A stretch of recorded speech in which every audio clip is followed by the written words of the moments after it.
What's up, Captains? It's Sista Citizen, and in today's video, we're going to be covering another new ship in the latest update of Star Wars Genesis, the Firespray Gunship.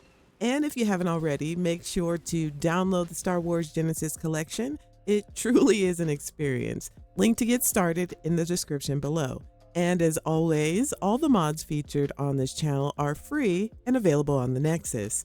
So let's take a look at the Firespray.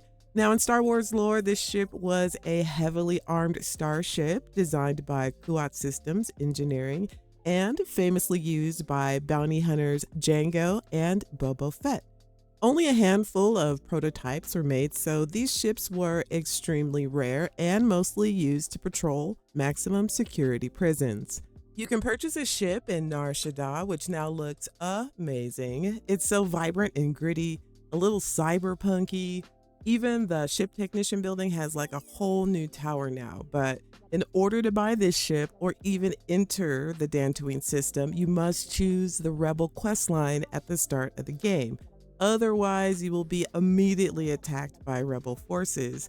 One of the features I love about this mod collection, you just can't go like willy-nilly into another faction's airspace without expecting excessive resistance. Now, the ship will set you back about 80,000 beans, and you have to be able to pilot a C-class ship in order to fly it.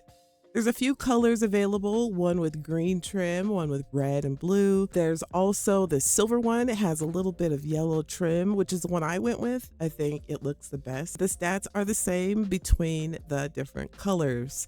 It measures about 12 meters long by 11 meters wide.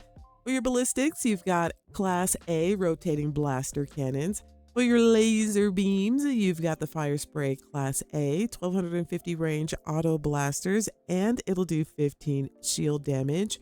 And for missiles, you've got Class A 4000 range Firespray proton torpedoes that do 55 shield damage per boom boom. A Class A Firespray engine with 10,000 engine thrust and 4,000 maneuvering thrust. Firespray shield with 1,000 max shield health, and a Class A grav drive. You can't switch out the weapons on the ship or change the color. You can remove the cockpit, but I don't see an upgraded version, so maybe I missed something in the ship builder. But I love the detail and feel like altering the ship isn't really necessary. This is another rear entry ship, so just walk up the back to the shutter door to enter the ship. It is very tight in here. You can have a crew of 5, but it's so cramped. I feel like it would smell like ass in here with the close quarters, just full on ass. Plus, they'll just get in your way. The original Firespray was basically suited for one pilot and a couple of guards, so this is more of a single pilot ship.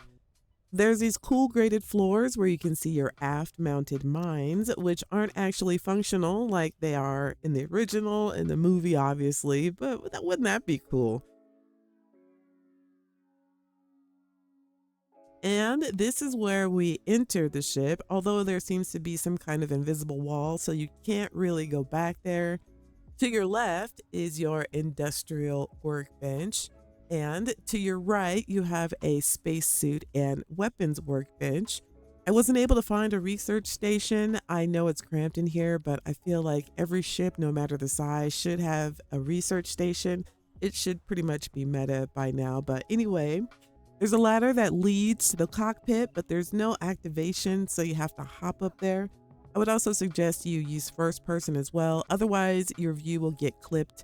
But in first person, there's a fantastic view out of the back window. There's a pilot seat and a co-pilot seat that are super close together. However, this seems true to the interior of the original ship. Let me show you where the docker is, which is right here behind the pilot seat for fast boarding, for your ship boarding desires.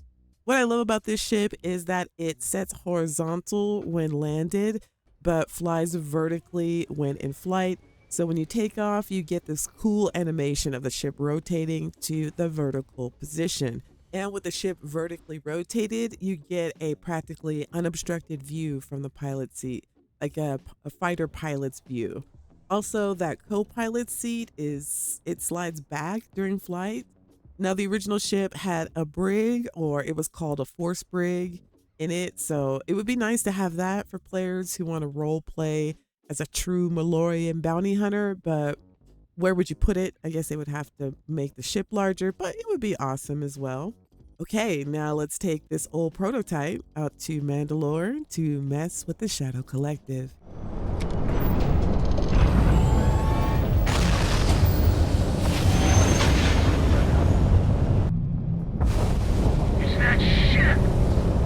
I'll be using God mode, otherwise I'd get destroyed, but I wanted to show off the weapons and what they sound like in action. No mercy!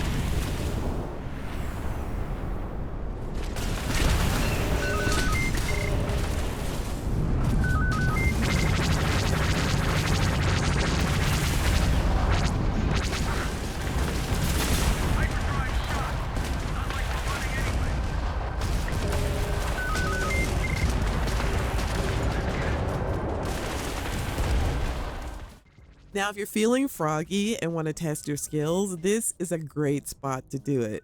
If you win this space battle or outrun the Shadow Collective, you can enter into the side of the destroyer and take out some turrets, some particle turrets, and there's some more enemy ships that will spawn in from inside.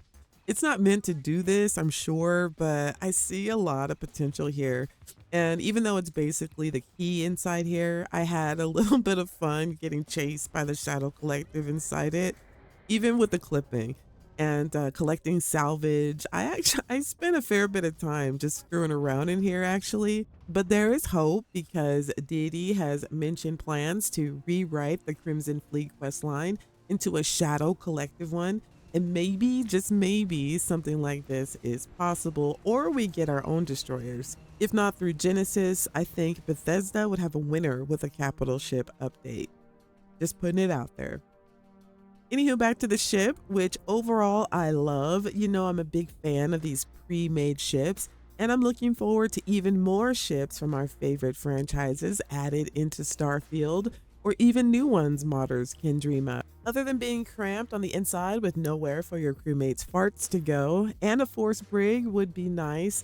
I didn't find any other issues or bugs with this ship, so make sure to pick it up for your Rebel Alliance playthrough. Thank you so much for watching. If you enjoyed this content, hit that like button and subscribe so you never miss a video. And if you'd like to support this content, become a member. Speaking of members, special thanks to Ducky and members like Garrett, Superman Who, KJ, Hippie Genie, Marshall Wilson, and the rest of the crew. I couldn't keep doing this without all of you, so thank you, and I'll see you in the next one. Peace.